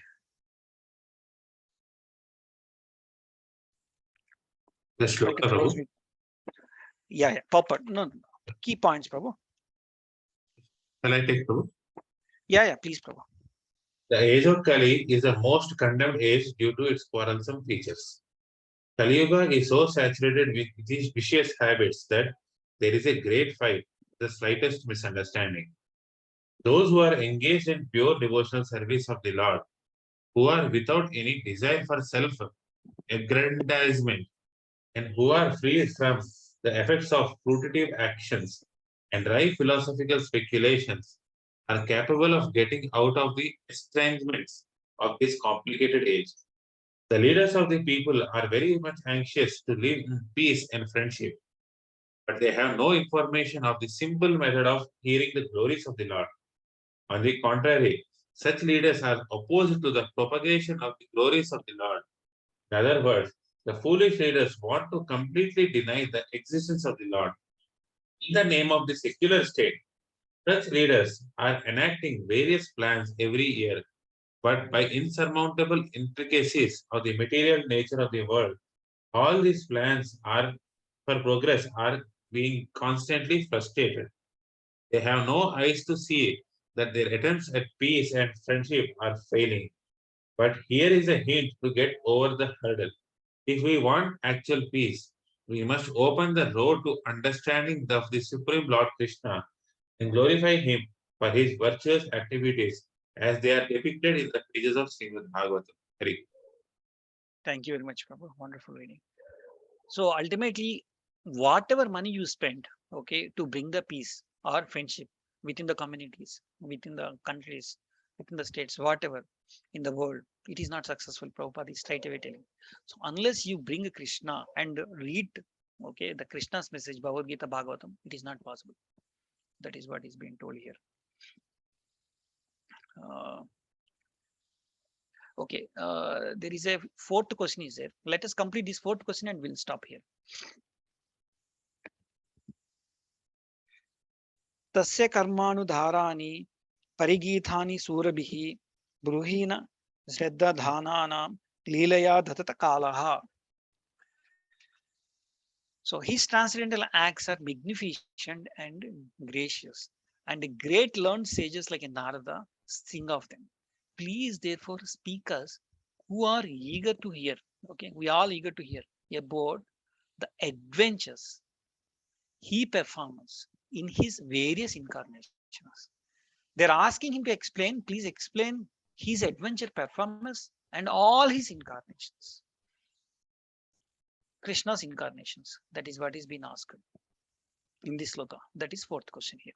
So the personality of Godhead is never inactive. Okay, some intelligent, less intelligent people think, but he is not at all inactive.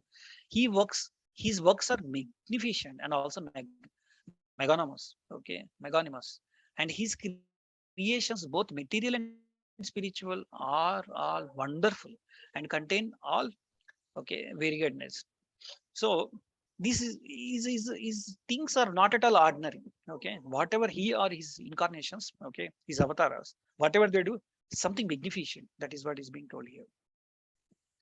They've been described nicely by such a liberated souls like Sri Narada, Vyasa, Valmiki, okay, Devala, Ashista, Madhava, Sri Chaitanya, okay, Ramanuja, okay, Vishnuvami, and Nimbaraka, okay, Sridhara, okay, Vaivasvananta, okay, Viswanatha, Baladeva, and Bhakti Vinodha, and Siddhanta Saraswati, and many more learned, okay, is being explained to all of us. Is being told here by the puppet of Prabhupada. So all these achar has been explained to us. Okay, all his incarnations. These incarnations are both material and spiritual and are full of opulences, beauty and knowledge. but the spiritual realm is more magnificent due to its being full of knowledge and bliss and eternity. The material creations are more manifested for some time as perverted shadow of the spiritual kingdom and can be like to cinemas. Okay, they attract people of less intelligent caliber who are attracted by the false thing. Such a foolish man have no information about the reality, and they take granted that the false material manifestation is the all in all. So what is being told by Prabhupada is telling by Prabhupada here, like whatever in the material things is no use. Okay. So people go to dramas, okay, cinemas and all these things. They don't have any intelligence. They don't know what is reality. Okay. That is what he's telling here. But the more intelligent man, okay, guided by the sages like Vyasa, Narada, know the eternal kingdom of God is more delightful, larger, and eternally full of bliss and knowledge. Those who are not conversant with the activities of Lord and his transcendental realm of sometimes favored by the Lord in his adventures and in his incarnations, wherein he displays that eternal bliss of his association in the transactional realm. By such activities, he attracts the conditioned souls of the material world. Some of these conditioned souls are engaged in the false enjoyment of the material senses, and others in the simply neglecting their real life, okay, in the spiritual world. These less intelligent persons are known as karmis, or the fruitative workers, or jnanis, or dry mental speculators. But the above these are two classes of man is the transcendentalist known as sattva, satvata,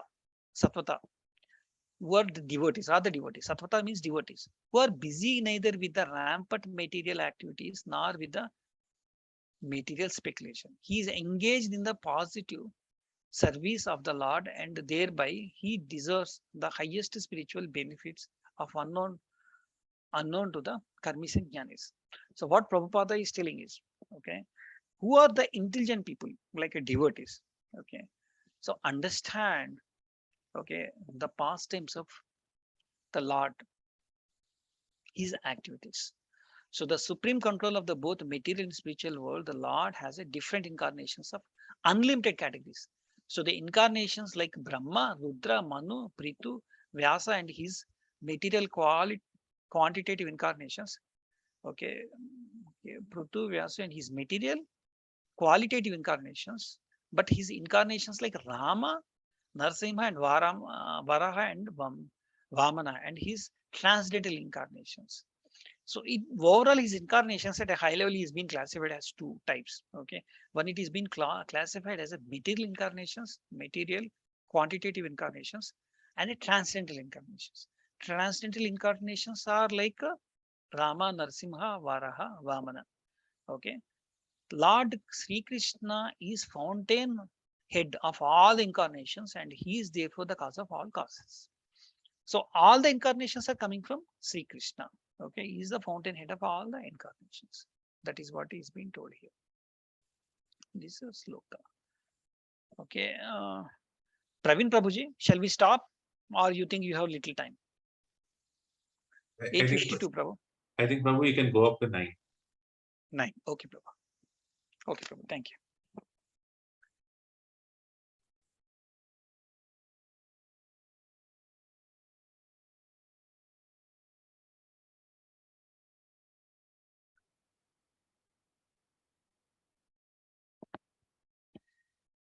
Any questions, Prabhu? We are done with fourth question. So the fourth question is being asked, saying that please explain, okay, all the incarnations. Hope this is straightforward, Prabhu. So 18th, fifth question. We are now reached the fifth question. Adha kya hi harirde mannavatara kadha subaha lila vidadhataha svairam ishvara smata mayaya. So, O wise Suta, please narrate to us the transcendental pastimes of the Supreme Godhead, multi-incarnations. Such auspicious adventures and pastimes of the Lord the Supreme Controller are performed in his internal powers, by his internal powers. So here they are asking what is his multi-incarnations. Over their avatars, here it is multi-incarnations. So the key point from the puppet is, so from the creation, the manifestation, recreation of the material world, the Supreme Person of the Lord, Person of the Godhead himself appears in many thousands forms of incarnations. And all the specific adventures found in those transcendental forms of all auspicious. But those who are present during such activities and those who are here, the transcendental narrations of such activities are benefited. That is what it is being told. So he is asking further going and explaining. Explain the Godhead multi-incarnations. Okay. 19th. Vayantu na vitrupyama uttama sloka vikrame yachatrunav rasajnanam swadu pade pade. So we never tire of hearing the transcendental pastimes of personality of the Godhead, who is glorifying by hymns and prayers. Those who have developed a taste for the transcendental relationship with him, relish hearing his pastimes at every moment. This is very important, Prabhuji's Mataris. Once you connected with the holy name. So when you start hearing, we will not feel tired. Okay. We never tired of hearing transcendental pastimes of the personality of Godhead. So that is what they are telling about themselves. We never get tired. So of hearing. So please keep on, start explaining and continue explaining. In fact, they are ready to listen for about 1,000 years. So those who developed a taste of the transcendental relationship with him, once you connected with him and hearing his pastimes at every moment and here. So there are key points here. Anybody wants to read Prabhuji Mataji? I can read. These points? Oh, thank you very much. Key points from the puppet. There is a great difference between mundane stories, fiction, or history, and the transcendental pastimes of the Lord. The histories of the whole universe contain reference to the pastimes of the incarnations of the Lord. The Ramayana, the Mahabharata, and the Puranas are histories of the bygone ages existing a very long time ago, recorded in connection with the pastimes of the incarnations of the Lord, and therefore remain fresh even after repeated readings. For example, anyone may read Bhagavad Gita or the Srimad Bhagavatam repeatedly throughout his whole life and yet find in them a new light of information. Mundane news is static, whereas transcendental news is dynamic in as much as the spirit is dynamic and matter is static. Those who have developed a taste for understanding the transcendental subject matter are never tired of hearing such narrations. One is quickly satisfied by mundane activities, but no one is satisfied by the transcendental or the devotional activities.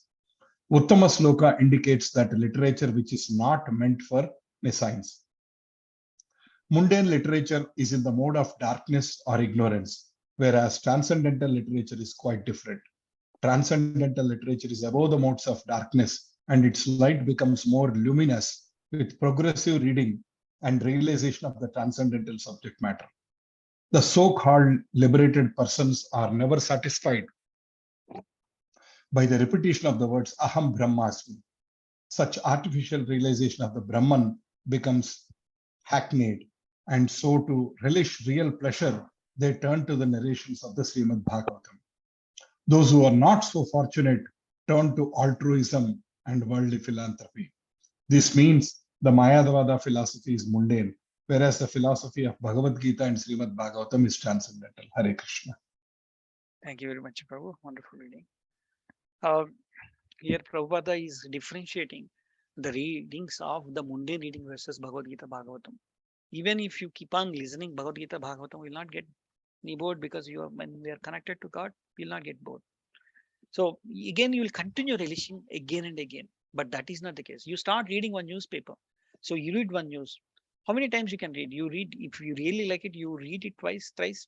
You can't read that more than one time. That is what is the comparison is giving. Okay, so I'll move on. Sloka number 20. Krutavan kila karmani saharamena keshava atimarthyani bhagavan guda kapata manusha.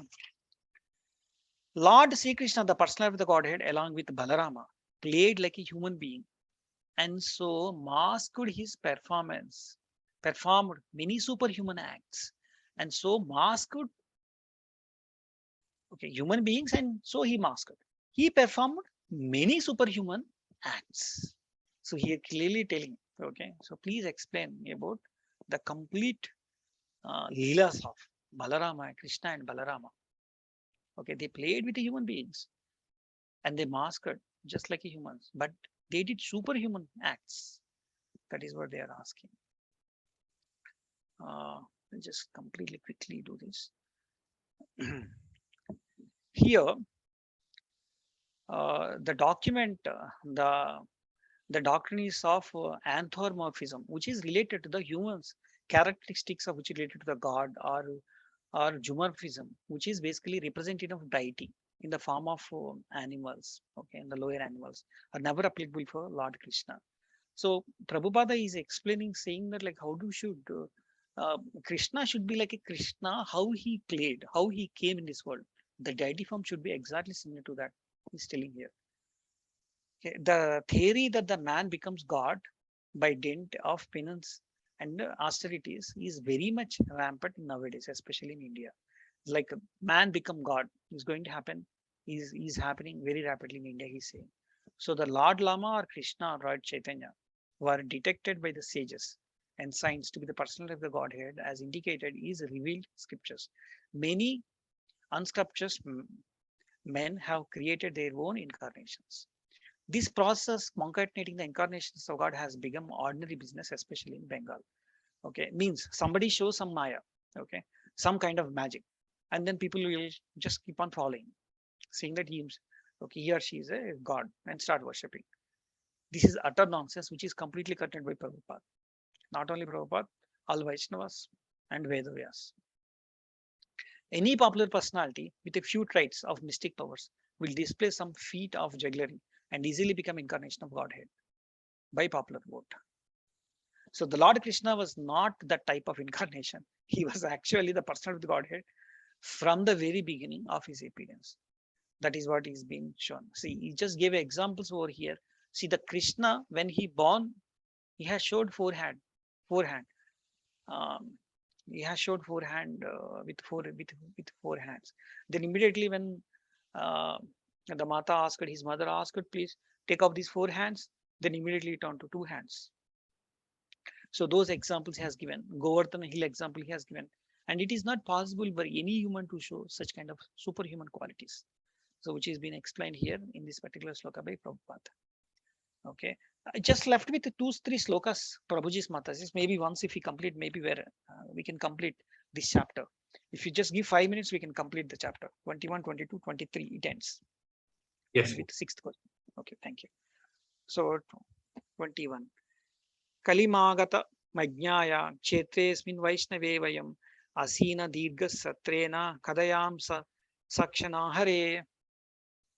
Knowing well the age of Kali has already begun, we assembled here in the holy place to hear the great length of the transcendental message of Godhead, and in this way perform sacrifice. They are clearly telling, we would like to perform the sacrifice. At the same time, we would like to hear the transcendental message of Godhead. We would like to hear his glories. In that way, we want to continue. We want to continue this particular sacrifice. They were requesting Suta Goswami. Anybody wants to quickly read this? Or shall I? Aditya Prabhu, you want to read? Yeah. Santosh Aditya. Yeah. Key points. Age of Kali is not at all suitable for self-realization, as was Satya Yuga, the golden age, or Treta or Dwapar Yuga, the silver and copper age. For self-realization, the people in Satya Yuga living a lifetime for 100,000 years were able to perform prolonged meditation In Treta Yuga, when the duration of life was 10,000 years, self-realization was attained by performance of great sacrifice. And in the Dwapar Yuga, when the duration of life was 1,000 years, self-realization was attained by worship of the Lord. But in Kali Yuga, the maximum duration of life being 100 years only, and that combined with various difficulties, the recommended process of self-realization is that of hearing and chanting of the holy names, fame, and pastimes of the Lord. The sages of Naimisharanya began this process in a place meant specifically for the devotees of the Lord. They prepared themselves to hear the pastimes of the Lord over a period of 1,000 years. By the example of these sages, one should learn that regular hearing and recitation of the Bhagavatam is the only way for self-realization. Other attempts are simply a waste of time, but they do not give any tangible results. Lord Sri Chaitanya Mahaprabhu preached this system of Bhagavata Dharma, and he recommended that all those who are born in India should take the responsibility of broadcasting the message of Sri Krishna, primarily the message of Bhagavad Gita. And one in a well-established teachings of Bhagavad Gita, he can take up the study of Srimad Bhagavatam for further alignment in self-realization. Thank you very much, Prabhu. So here it is very clear because our age is very, very little. Okay, it is only 100 years, but we are not able to even live for 100 years. Majority maybe at max 70 or so. So this is the only way, reading Bhagavatam and getting a only way for circulating, reading Bhagavatam. Prabhupada clearly said there is no other way for us. So other attempts are simply waste of time. That's what he said. So we just have very limited time. But if you waste even that limited time, nobody can help us. The 22nd, the last but one sloka. Tvam naha sandarsito dhatra dustiram nistitir kalim sattva haram pumsam karnadhara ivarnavam. We think that we have met your goddess. We met your goddess by the will of providence, just so that we may accept you as a captain of the ship. For those who desires to cross the difficulties of ocean of Kali, which deteriorates all good qualities of human being. So they were telling, okay, just because of our fortunate you came here. So please lead this, please lead us. Okay, you lead us as a captain. Okay, and so that, okay, we will cross over this ocean of Kali. That's what is being told here. So again here Prabhupada is telling the age of Kali is very dangerous for the humans. Okay, the lifespan is very, very little. Okay, and then we don't have much time, but we have to self-realize. Okay, we are a bit of like a madness. Okay, they frankly say that there is no need for some of the people. They say there is nothing like a self-realization at all. Just come, live, and go. So in this such kind of world, okay, the learned man therefore must cautious in this age, and if they all wanted to cross over the dangerous ocean of the Kali, they must follow the footsteps of sages of Naimisharanya. Sages of Naimisharanya. We have to follow the footsteps of Naimisharanya, sages of Naimisharanya, and accept Sri Suta Goswami or his bona fide representative as a captain of the ship. The ship of the message is Lord Sri Krishna in the shape of Bhagavad Gita or Bhagavatam. Okay, that is the ship, and the captain is our guru under discipline succession. Okay, so we are going to the last sloka, sixth question, 23rd sloka. Bruhi Yogeshwari Krishne Brahmanye Dharma Varmani Swam Kasta Maduno Tete Dharma Kam Saranam Gataha. Sri Krishna, since Sri Krishna, the absolute truth, the master of all mystic powers, has departed his own abode. Now he is not there physically. We could not see with his material eyes. Please tell us, to whom the religious principles have now gone for the shelter? All the religious principles, where it gone now to shelter? That's a question. So the key points is essentially the religion is prescribed codes are enunciated by the personality of the Godhead. So whenever there is a gross misuse or neglect of the principles of religion, the Supreme Lord appears himself to restore the religious principles. So this is stated in Bhagavad Gita very clearly. Okay, I will come back. Here the sages of Naimisharanya are inquiring about these principles. So the reply to this question is given later. The Srimad Bhagavatam, the transcendental sound representation of the personality of Godhead, and thus is the full representation of the transcendental knowledge. Okay, full representation of the transcendental knowledge and the religious principles. In fact, it is being given, answer is also by Prabhupada. That is the shelter. Prabhuji's Mataji is here just to put the summarized all the questions and answers at one place so that it will be handy for everyone. Just put the questions, 6 questions here and 6 answers, which will come in the subsequent chapters. But just for our benefit, I have put it here, okay, with the sloka numbers. So it will be useful. The last question, it is clearly mentioned, Bhagavad Purana is a brilliant, okay. So the persons who have, okay, age of Kali, that is the shelter for us. Okay, Purana. This Purana is the shelter. Is the answer for this, which is comes in 3rd chapter. Haribol, Prabhuji's Mataji's, thanks for your patience. I'm sorry I have taken more time. I'm extremely sorry. If I have done any mistakes, please forgive me. No, Prabhu. Thank you so blessings. much for your wonderful lecture the last 2 days. It was wonderful nectarian hearing from you. The entire summary, I think you have taken a big role in explaining this entire chapter 1.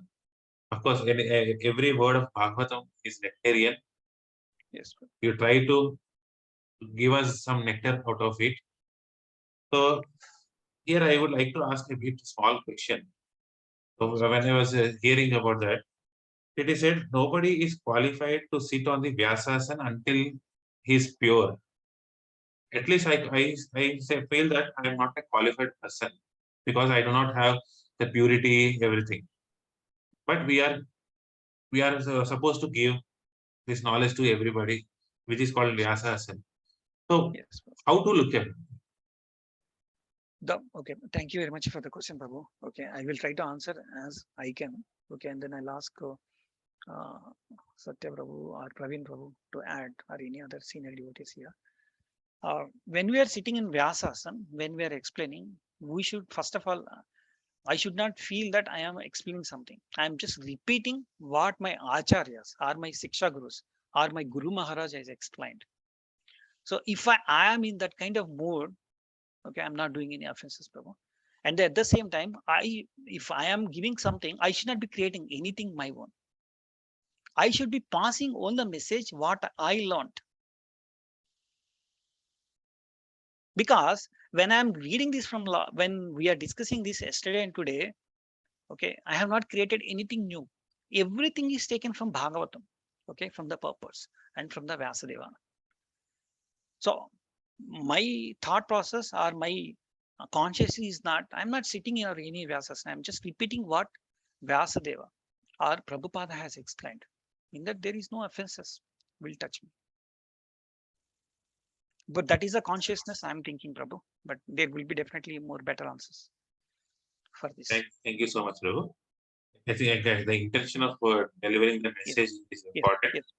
Yes. So as you like, you become as it is. Yeah. As means we become should become instrument of God. Only instrument, Prabhu.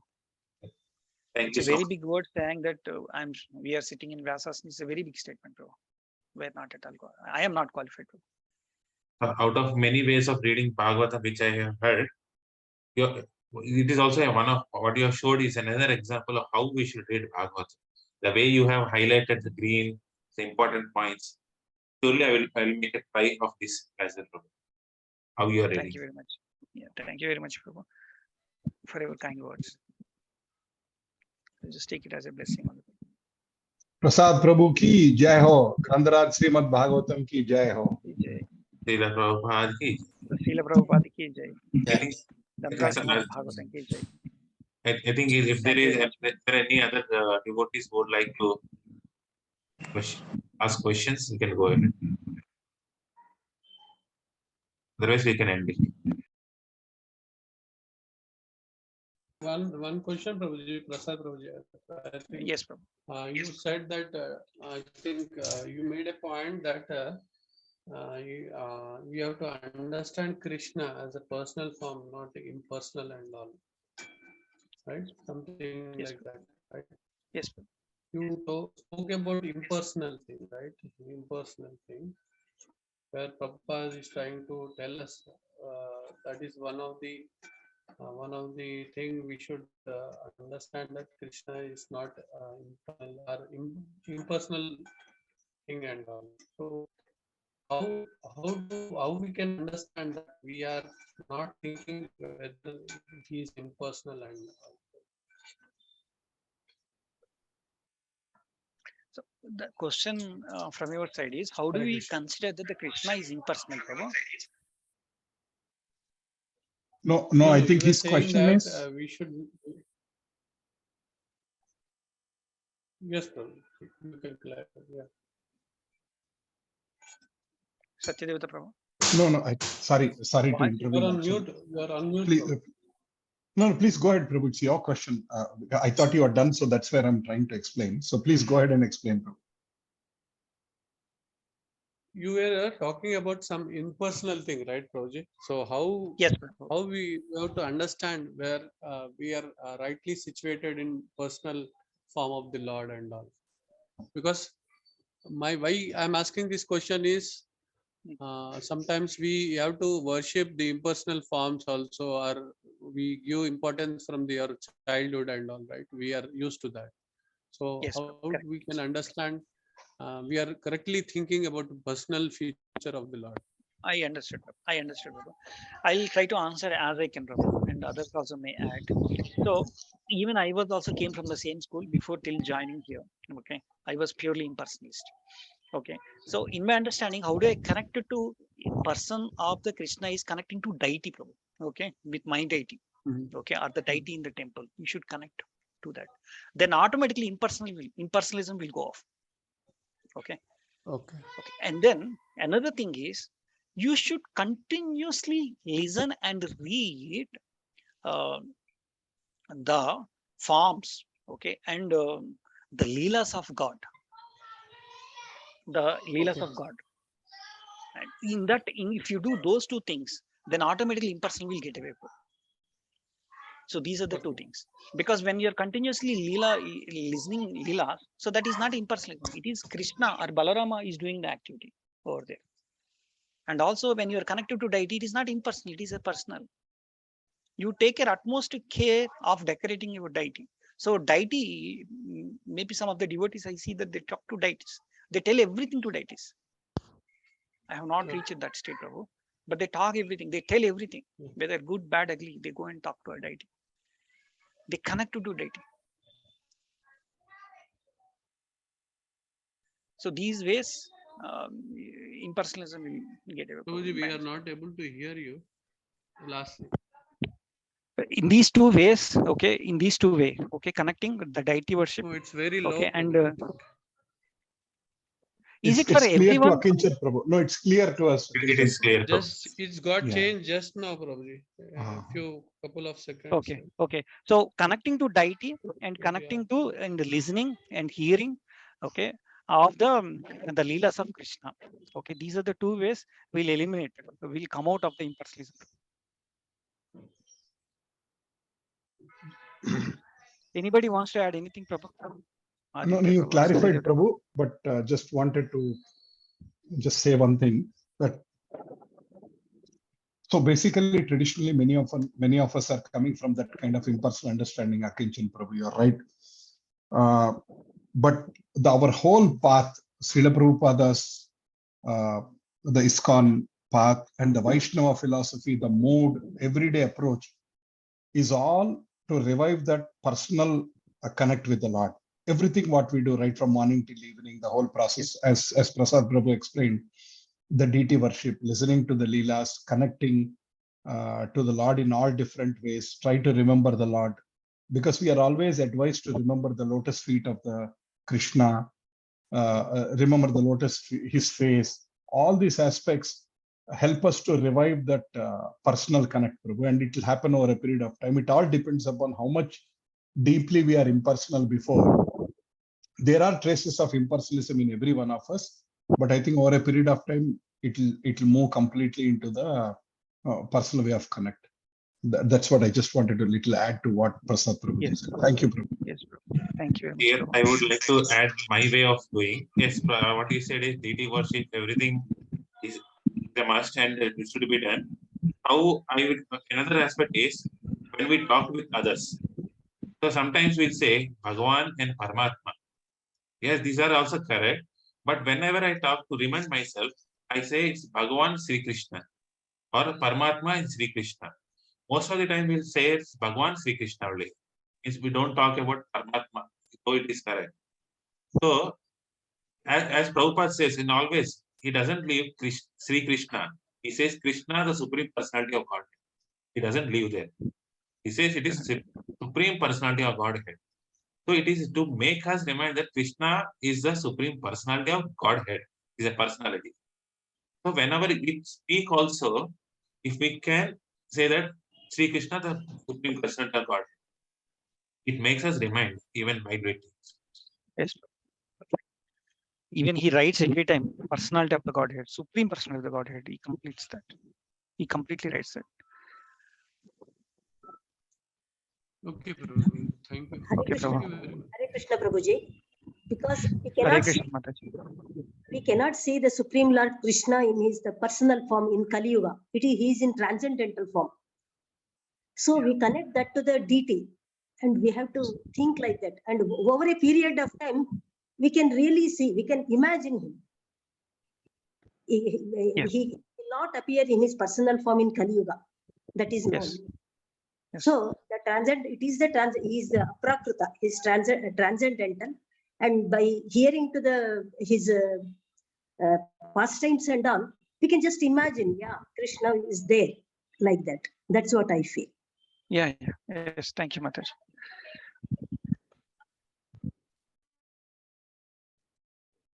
Thank you. Yes. Thank you very much, Mataji. So overall, in itself, we all have to connect to deity and Krishna form. Shall we end over here, bro? Yes. Prabhu. Yeah. If we are all done, then we can end here. Hare Krishna Prabhuji. Dandavat pranam.